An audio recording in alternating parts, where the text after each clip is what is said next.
Hello everyone, welcome to my YouTube channel eye of law. मेरे इस channel पे आपको लॉ से रिलेटेड वीडियोस देखने को मिलेंगी। अगर अभी तक आपने मेरे चैनल को सब्सक्राइब नहीं किया है तो प्लीज़ मेरे चैनल को सब्सक्राइब करिए।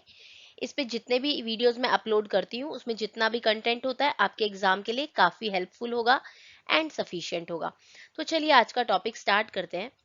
आज का जो मेरा टॉपिक होने वाला है वो कंस्ट्रक्टिव लाइबिलिटी के ऊपर होने वाला है, जिससे जुड़े हुए हम बाकी चीजें भी पढ़ेंगे। ठीक है, जिसमें हम क्रिमिनल लाइबिलिटी को देखेंगे, जॉइंट लाइबिलिटी को देखेंगे, सेक्शन 34 और उसके एसेंशियल्स देखेंगे आईपीसी के, कंस्ट्रक्टिव लाइबिलिटी देखेंगे सेक्शन 149 और उसके एसेंशियल्स देखेंगे।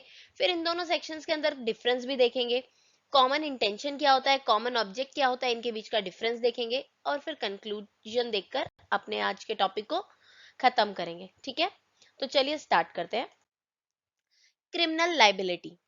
Criminal liability generally states that if someone does a criminal act, then the particular person is responsible for their activities. भाई अगर किसी ने काम किया है, गलत काम किया है तो वो उसके लिए लायबल होगा। सीधी सी बात है। The joint and constructive liability in criminal law is based on the fact that there can be no criminal act without a guilty mind. अब जॉइंट और कंस्ट्रक्टिव लाइबिलिटी क्या कह देती है कि कोई क्रिमिनल एक्ट तो कर रहा है लेकिन उसके पीछे गिल्टी माइंड, क्रिमिनल इंटेंशन होना जरूरी है। ठीक है, the person who have committed crime will be punished equally. और मतलब जो भी क्रिमिनल माइंड होगा वो सब बंदों का होगा और सबको इक्वली पनिश किया जाएगा, ये सोचकर कि सभी ने वो क्राइम किया है, सभी ने वो ऑफेंस किया है। नो मैटर मर्डर किसी एक ने किया है, लेकिन अगर ग्रुप बना के सारे लोग उस काम को अंजाम देने के लिए गए थे तो everyone will be liable for the murder. ठीक है, constructive liability is an exception to this general rule of criminal liability. जो कंस्ट्रक्टिव लाइबिलिटी है वो एक्सेप्शन है। वो कैसे एक्सेप्शन है ये हम आगे पढ़ते हैं। अब हम देखते हैं जॉइंट लाइबिलिटी क्या चीज है। According to the IPC section 34, joint liability states that when several people have done a criminal act, they are liable for the act in the same manner as it was done by each person alone. अगर कोई group of people किसी एक criminal act को करते हैं तो उन सबको इक्वली लाइबल लिया जाता है, जैसे कि उन्होंने अलग अलग जाकर के वो काम किया हो। ठीक है, it means that if a crime is committed by one or more person without holding common intentions, they will be held liable for the crime as if the crime was performed by them individually. ठीक है, ऐसे उनको treat किया जाएगा कि उन्होंने अलग अलग वो क्राइम किया है। ठीक है, बेशक उन्होंने ग्रुप में जाके एक काम किया है, उन्होंने एक ग्रुप बनाया और कहीं चोरी करने का प्लान बनाया। ठीक है, वो एक साथ उधर गए, एक बंदा बाहर खड़ा हुआ, दूसरा देख रहा है कि कोई आ तो नहीं रहा है, तीसरा एस्केप कैसे करेंगे ये देख रहा है और चौथा लॉक तोड़ रहा है और अंदर जा रहा है। तो इन सबको ही इक्वली लाइबल किया जाएगा चोरी के लिए। ठीक है, Joint criminal liability states to the liability of two or more person for an offense. अब जॉइंट, सीधी सी बात है, क्रिमिनल लाइबिलिटी है तो एक बंदे ने काम किया है। जॉइंट क्रिमिनल लाइबिलिटी है तो जॉइंट के लिए शब्द जॉइंट यूज कर रहे हैं, इसका मतलब तो एक से ज्यादा बंदे होने जरूरी है ना। तो ऑफ टू और मोर, ठीक है, दो या दो से ज्यादा। इन दिस सिचुएशन टू और more people have a prior engagement in the commission of a crime. पहले से एंगेजमेंट है, प्री प्लान्ड मीटिंग के साथ वो आए हैं। If any one of them or more does an act that is forbidden by law for their benefit, then every person engaged in the act is considered liable for the crime as it was done solely by him. अगर कोई एक ऐसा है act जिसको कानून जो है मान्यता नहीं देता करने के लिए, एग्री नहीं करता कानून करने के लिए, और फिर भी वो ग्रुप ऑफ पीपल में से किसी दो या तीन बंदों के साथ ने किया, लेकिन बाकी सब जुड़े हुए थे उस काम के लिए, तो हर एक बंदा लायबल होगा। ठीक है, अब देख लेते हैं सेक्शन 34 क्या कहता है। सेक्शन 34 ये जो भी लिखा हुआ है ये एज इट इज, अगर आप लिखेंगे ना एग्जाम में तो एज इट इज आपको लिखना पड़ेगा। ठीक है, section 34 of IPC 1860 states that where an act is done by the several persons in furtherance of common intention of all, each of them would be liable for that act in same manner as it is done by him alone. ये जो है आपकी IPC की barrack की language है, ठीक है।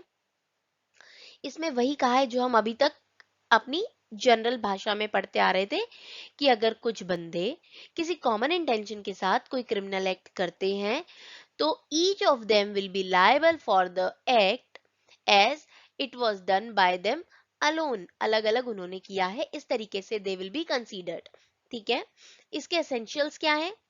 सबसे बड़ी बात आई है कॉमन इंटेंशन, फिर आया है सेवरल पर्सन्स, फिर आया है क्रिमिनल एक्ट। किसी कॉमन इंटेंशन से सेवरल पर्सन कोई क्रिमिनल एक्ट करते हैं तो this is the essential of section 34। हर किसी सेक्शंस के आप एसेंशियल्स को या चीजों को इसी तरीके से अगर ब्रेक कर करके कीवर्ड्स में याद रखेंगे ना तो आपके लिए उसको याद रखना और एग्जाम में अटेम्प्ट करना इजी हो जाएगा। अब जो एसेंशियल ऑफ सेक्शन 34 है उसकी हम थोड़ी सी एक्सप्लेनेशन देख लेते हैं। कॉमन इंटेंशन का क्या मतलब है? It refers to the intention shared by all the person involved।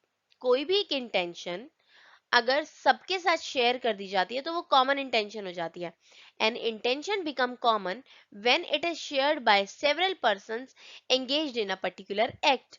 ठीक है, जैसे कि मान लो कि आज मैं यहाँ पे क्रिमिनल एक्ट की बात नहीं कर रही हूँ, मैं एक नॉर्मल एक्ट की बात कर रही हूँ कि मुझे मेरे घर में सफाई करनी है। तो मैंने अपने हस्बैंड से डिस्कस किया, अपने बच्चों से डिस्कस किया कि चलो आज सफाई करते हैं। तो इससे क्या होगा? एक कॉमन इंटेंशन थी मेरी सफाई करने की और वो सब ने वो काम किया बैठ करके, ठीक है। तो एक कॉमन इंटेंशन जब वो शेयर कर दी जाती है, कोई इंटेंशन जब शेयर कर दी जाती है तो वो कॉमन इंटेंशन बन जाती है किसी एक्ट को करने के लिए। अगर वो क्रिमिनल एक्ट हो जाता है तो वो हमारा आईपीसी उसको डील करता है। अब इसके बाद हम देख रहे हैं कुछ केसेस। इन केसेस के आपको नाम याद रखने हैं, ये कई बार एग्जाम में डायरेक्ट क्वेश्चन आ जाते हैं और आ जाते हैं कि with the help of case laws इस तरीके से डिफाइन करने के लिए, ठीक है। In the case of Birendra Kumar Ghosh versus king emperor, इसको जो है पोस्टमैन केस भी कहा जाता है। ये केस अभी मैं आपको इसमें सिर्फ ये बता देती हूँ कि कोर्ट ने क्या हेल्ड किया था। फिर कभी हम मैं स्पेशली केसेस के ऊपर एक वीडियो बनाऊंगी तो उसमें आपको सारे केसेस के पूरे उनके फैक्ट्स के साथ हेल्ड्स बताए जाएंगे, ठीक है। तो इस केस में कोर्ट ने हेल्ड किया था कि जो खड़े हैं, कुछ भी नहीं कर रहे हैं, इंतजार कर रहे हैं, लेकिन उस इंटेंशन के साथ वहां पे मौजूद हैं जहां पे ये घटना घट रही है, कोई क्रिमिनल एक्ट हो रहा है, तो वो लायबल हो जाएंगे। The who are still wait और कुछ कर नहीं रहे हैं तो वो भी लायबल है। इसके बाद है महबूब शाह वर्सेस एम्परर के केस में ये कहा गया कि कॉमन इंटेंशन का होना किसी भी एक्ट में बहुत ज्यादा जरूरी है। इसके बाद पंडुरंग वर्सेस हैदराबाद के केस में कहा गया कि कोई भी कॉमन इंटेंशन को प्री अरेंजमेंट प्लान या प्रायर मीटिंग के साथ आया जाए, ठीक है, तो वो जरूरी है। इसके बाद Kripal Singh versus state of UP के केस में क्या कहा गया कि common intention on the spot भी डेवलप हो सकती है, ठीक है। इसके बाद Dukhmochan Pandey versus state of Bihar, इनके केस में क्या कहा गया कि जो इंटेंशन है वो सिमिलर भी हो सकती है और अलग अलग भी हो सकती है। केस टू केस वेरी कर जाती है चीजें, कैसा सिचुएशन है वहां पे वेरी कर जाती है। तो इस तरीके से हमारे पास स्कोप निकल के आता है कॉमन इंटेंशन का। वो क्या है? Must be shared by several persons. भाई कॉमन इंटेंशन को कॉमन बनने के लिए शेयर्ड बाय सेवरल पर्सन हो जाएगा। प्रायर मीटिंग ऑफ माइंड और प्री अरेंजमेंट प्लान होने चाहिए। ऑन द स्पॉट भी डेवलप हो सकती है, अलग अलग भी हो सकती है और सेम भी हो सकती है, ठीक है। सेवरल पर्सन और क्रिमिनल एक्ट, इससे पहले हमने कॉमन इंटेंशन पढ़ लिया था। अब हमारे पास आ रहा है सेवरल पर्सन और क्रिमिनल एक्ट। तीन एसेंशियल थे ना सेक्शन 34 के। तो सेवरल पर्सन का मतलब होता है एक से ज्यादा बंदे, ठीक है। कोई अकेला बंदा सेवरल पर्सन के नाम से तो नहीं बैठ सकता। अपनी इंटेंशन को कॉमन इंटेंशन बनाने के लिए उसको इंटेंशन को शेयर करना पड़ेगा। शेयर वो खुद के साथ तो कर नहीं सकता है, शेयर करने के लिए एक से ज्यादा बंदे होने चाहिए, ठीक है। तो दो या दो से ज्यादा बंदे ही सेवरल पर्सन में आते हैं। इसके बाद आता है क्रिमिनल एक्ट। क्रिमिनल एक्ट का मतलब क्या होता है? Any act which is prohibited by law, कोई भी एक्ट जो लॉ ने रोका हुआ हो कि ये नहीं करना है। अभी मैंने थोड़ी देर पहले एग्जांपल दिया कि मुझे अपनी कॉमन इंटेंशन, घर की सफाई के एजेंडा को मैंने सबके साथ शेयर किया और मैंने उसको कॉमन इंटेंशन बना दिया, ठीक है। क्या ये प्रोहिबिटेड बाय लॉ है? क्या मेरा घर में सफाई करना प्रोहिबिटेड बाय लॉ है? नहीं। लेकिन कुछ ऐसे एक्ट्स होते हैं, दूसरे के घर में ट्रेसपास नहीं करो, चोरी मत करो, किसी को धमकाओ मत, मारपीट मत करो, सार्वजनिक प्रॉपर्टी को खराब मत करो, ये सब क्या है? कॉमन इंटेंशन, मतलब क्रिमिनल एक्ट्स हैं ये सारे, ठीक है। अगर कुछ group of people common intention के साथ वहां पे जाके आगजनी कर रहे हैं सर पब्लिक प्लेसेस पे और ऐसा कुछ काम कर रहे हैं जो प्रोहिबिटेड बाय लॉ है, तो वो क्रिमिनल एक्ट हो जाता है। समझ में आ गया? इसके साथ ही हमारे पास टॉपिक आ जाता है कंस्ट्रक्टिव लाइबिलिटी। अभी तक हमने पढ़ा जॉइंट लाइबिलिटी, कोई क्रिमिनल एक्ट कुछ several persons pre arrange meeting के साथ कॉमन इंटेंशन के साथ जब करते हैं कोई क्रिमिनल एक्ट, तो वो जॉइंटली लाइबल हो जाते हैं उस काम के लिए, किस तरीके से? जैसे उन्होंने सेपरेटली अलग अलग वो एक्ट किया हो, ठीक है। अब जो कंस्ट्रक्टिव लाइबिलिटी है ना, कंस्ट्रक्टिव लाइबिलिटी जो है एडवांस वर्जन है या फिर कह सकते हैं एक्सटेंशन है जॉइंट लाइबिलिटी का। किस तरीके से? यहाँ पे क्या होता है, where the offence is committed by any of the member of unlawful assembly is furtherance of the common object of that assembly, each member of that assembly would be constructively liable for the act as if it is done by him, irrespective to the fact if he is present at the time of commission of the fact or not. Mere membership of the assembly is sufficient. अब constructive liability ये कहती है कि अगर कोई एक बंदा किसी अनलॉफुल असेंबली का मेंबर है और उस अनलॉफुल असेंबली ने कोई क्राइम कमिट किया है, तो वो बंदा भी लाइबल हो जाएगा। डज नॉट मैटर कि at the time of crime वो बंदा वहां पे प्रेजेंट था या नहीं था, वो चाहता था वो काम हो या नहीं चाहता था। मियर participation in the assembly, in the unlawful assembly is sufficient to make him liable, ठीक है। क्योंकि उसको पता था कि इस अनलॉफुल असेंबली का एजेंडा, इसके गोल्स, इसके ऑब्जेक्टिव्स ये हैं, तब भी वो जाकर उस अनलॉफुल असेंबली का मेंबर बन गया, तो ये सफिशिएंट है उसको लायबल ठहराने के लिए हर एक क्राइम के लिए जो वो लॉफुल अनलॉफुल असेंबली करती है, ठीक है। इसी के साथ ही हम सेक्शन 149 को भी देख लेते हैं। 149 भी वही सेम बात कहता है जो अभी हम पीछे पढ़कर आए हैं। If an offense is committed by any member of unlawful assembly, is prosecution of common object of that assembly or such as the member of that assembly knew to be likely to be committed in prosecution of that object, every person who at the time of committing of the offense is the member of the same assembly is guilty of that offense. ठीक है, ये same वही बात है जो मैंने आपको easy language में बता दी थी। यहाँ पे बैरक की लैंग्वेज है तो थोड़ी सी टफ है, बट अगर आप वहां पेपर में सेक्शन 149 ऑफ आईपीसी स्टेट्स करके करेंगे तो आपको एग्जैक्ट लाइन लिखनी पड़ेगी। अगर आप उसको ऐसा कर रहे हो कि सेक्शन 149 डिफाइंस या इस तरीके से आप कर रहे हो, तो वो आप थोड़ी बहुत अपनी लैंग्वेज में उसको लिख सकते हो, बट आपको इसका मेन ऑब्जेक्टिव ये क्या कहना चाहता है ये समझना पड़ेगा। और इसको समझने के साथ ही हम देख लेते हैं इसके एसेंशियल्स क्या है। Offence should have committed by any member of unlawful assembly. भाई अनलॉफुल असेंबली कई हो सकती हैं, ठीक है। मान लो एक पर्सन है ए, वो किसी एक्स वाई जी नाम की असेंबली, अनलॉफुल असेंबली के साथ जुड़ा हुआ है और किसी अल्फा नाम की अनलॉफुल असेंबली ने कोई क्राइम कमिट किया है, तो वो जो बंदा ए है वो अल्फा से नहीं जुड़ा कि अल्फा के किसी बंदे की क्राइम कमिट किया तो ए को लायबल ठहरा दो, नहीं। जब एक्स वाई जी कोई अनलॉफुल काम करेगी, कोई क्रिमिनल एक्ट करेगी, तो ही ए लायबल होगा, ठीक है। तो ऑफेंस जो है वो उसी अनलॉफुल असेंबली ने किया होगा। It has been committed in pursuance of common object, ठीक है। हर असेंबली का एक ऑब्जेक्ट होता है, मेंबरशिप ऑफ सेम असेंबली।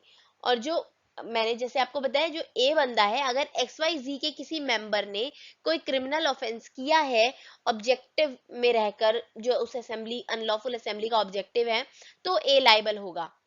लेकिन ए को एक्स वाई जी का ही मेंबर होना पड़ेगा। ए अल्फा का मेंबर है तो एक्स वाई जी के लिए नहीं होगा लायबल। ठीक है, तो अब एसेंशियल्स को थोड़ा सा हम एक्सप्लेनेशन देख लेते हैं। अनलॉफुल असेंबली क्या कहती है? अनलॉफुल असेंबली जो है सेक्शन 141 में डिफाइन की गई है कि 5 या 5 से ज्यादा लोग अगर किसी कॉमन ऑब्जेक्ट के साथ कोई असेंबली बनाते हैं तो वो अनलॉफुल असेंबली हो जाती है। आपको पता है, देखिए कई अनलॉफुल असेंबली बनी थी ना। अभी वो कहीं पे दंगे फसाद के लिए बना लेते हैं, कहीं पे ट्रेन जलाने के लिए बना लेते हैं। ठीक है, तो उनके कॉमन ऑब्जेक्टिव्स होते हैं, कुछ कॉमन ऑब्जेक्ट होते हैं। ठीक है, अब कॉमन ऑब्जेक्ट क्या होता है ये भी सेक्शन 141 में डिफाइन है। ठीक है, जैसे कि मिसचीफ हो गया, क्रिमिनल ट्रेसपास हो गया, शो ऑफ क्रिमिनल फोर्स और using criminal force to override government हो गया, फोर्सिबल पोजीशन और डिस्पोजिशन ऑफ द प्रॉपर्टी हो गया, किसी पे मतलब गैर कानूनन कब्जा कर लेना या किसी से कब्जा छुड़वा देना, इलीगल कंपल्शन हो गया, रेसिस्टिंग एग्जीक्यूशन ऑफ लॉ हो गया। ये सारे क्या है, कॉमन ऑब्जेक्ट्स हैं जो अनलॉफुल असेंबली के कंसीडर किए जाते हैं। ठीक है, सेक्शन 141 ऑफ आईपीसी में। Membership of same assembly, mere membership of the assembly at the time when such offense has been committed is sufficient to make a person constructively liable for the offense committed। Constructively liable हो जाएगा यहाँ पे वो बंदा। ठीक है, तभी हमने कंस्ट्रक्टिव लाइबिलिटी को सेक्शन 149 के अंतर्गत पढ़ा है। अब देख लेते हैं, दो सेक्शन है, सेक्शन 34 एंड सेक्शन 149। इन दोनों के बीच में डिफरेंस क्या है? पढ़ के आए हैं पूरे का पूरा टॉपिक तो ये डिफरेंस देखना हमारे लिए काफी इजी हो जाएगा। कैसे? कि सेक्शन 34 के अंदर दो या दो से ज्यादा बंदे होने जरूरी हैं, या कह सकते हैं कि एक से ज्यादा बंदे होने जरूरी हैं। ठीक है, सेक्शन 149 कहता है कि अनलॉफुल असेंबली को क्रिएट करने के लिए एटलीस्ट 5 बंदे होने जरूरी हैं, 5 या 5 से ज्यादा। ठीक है, इसके बाद सेक्शन 34 कहता है ये कोई स्पेसिफिक ऑफेंस क्रिएट नहीं करते हैं। ठीक है, लेकिन 149 क्या कहता है कि भाई इनका तो अपना एक स्पेसिफिक ऑब्जेक्ट है ही, ये तो उसी के हिसाब से ही काम करते हैं। ठीक है, सेक्शन 34 कहता है कॉमन इंटेंशन होनी जरूरी है, सेक्शन 149 कहता है कॉमन ऑब्जेक्ट होना जरूरी है। ठीक है, सेक्शन 34 कहता है common intention requires may be of any kind, जो कॉमन इंटेंशन है वो किसी भी काइंड की हो सकती है। 149 कहता है सेक्शन सेक्शन 149 आपको बताता है कि जो कॉमन ऑब्जेक्ट है ना, वो सेक्शन 141 में जो ऑब्जेक्ट्स दिए हुए हैं ना उन्हीं में से होने चाहिए। सेक्शन 34 कहता है प्रायर मीटिंग बहुत ज्यादा जरूरी है। ठीक है, सेक्शन 149 क्या कहता है कि प्रायर मीटिंग जो है वो जरूरी नहीं है, क्योंकि वो क्या कहते हैं कि कोई भी चीज ऑन द स्पॉट भी बन जाती है। ठीक है, अब हम डिफरेंस देख लेते हैं common intention and common object में। जो अभी मैंने आपको बताया था सेक्शन 34 और सेक्शन 149, ये सेम वही है, लेकिन थोड़ा सा एक्सप्लेन मैंने ज्यादा कर दिया है, क्योंकि कभी कभी क्या होता है ना, डायरेक्ट क्वेश्चन आ जाता है कॉमन इंटेंशन और कॉमन ऑब्जेक्ट के डिफरेंस में। ठीक है, तो यहाँ पे क्या है, common intention requires prior concert or common meeting of minds. बता दिया मैंने कि कॉमन इंटेंशन या सेक्शन 34 में प्रायर मीटिंग ऑफ माइंड जरूरी है, मगर कॉमन ऑब्जेक्ट या सेक्शन 141 में जो ऑब्जेक्ट है ना, कॉमन ऑब्जेक्ट, वो may develop at the spot after the assembly gathers and does not require any prior concert or common meeting of mind before the commission of the crime. ठीक है, common object के अंदर कोई जरूरत नहीं होती है, कॉमन ऑब्जेक्ट होता है कभी कभी क्या होता है ना, ऑन द स्पॉट भी डेवलप हो जाता है। ठीक है, इसके बाद कॉमन इंटेंशन जो होता है, the act must be result in pre arrangement plan. Pre arrangement plan का ही रिजल्ट होता है एक्ट वो। ठीक है, मगर in common object no such pre-arrangement is required. If the offence is committed in prosecution of the common object, every member of such assembly is liable for the offence. Active participation जरूरी नहीं है। ठीक है,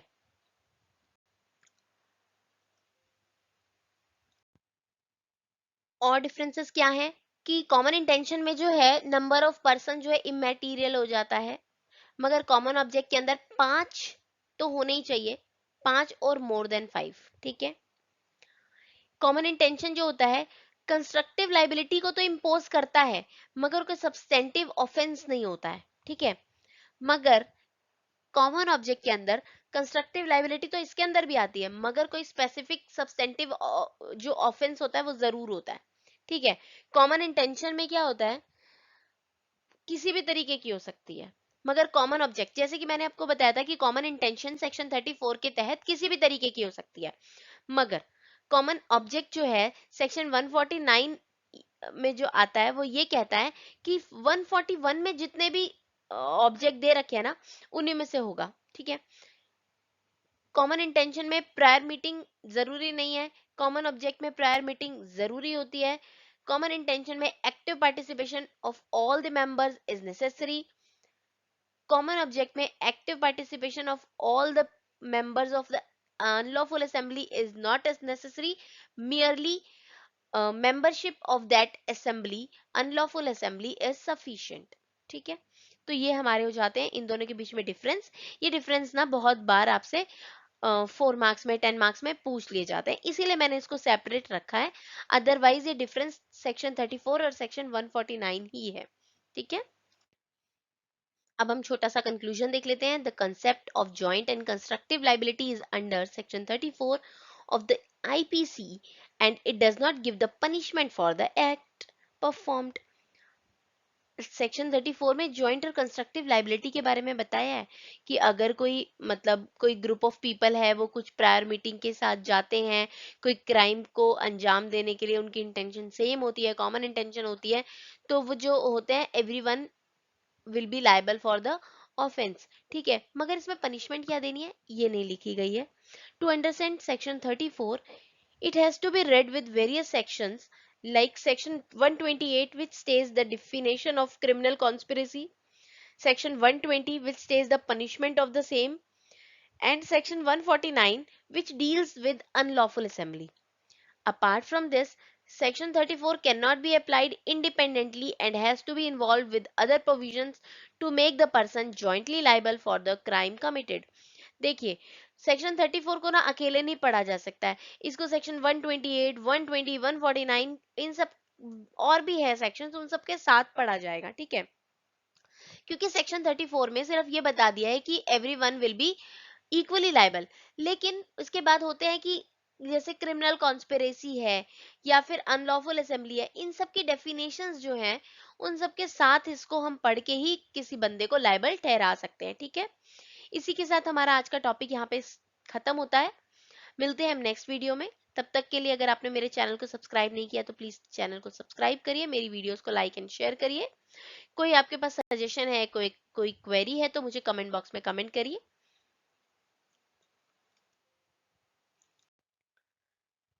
thanks for watching.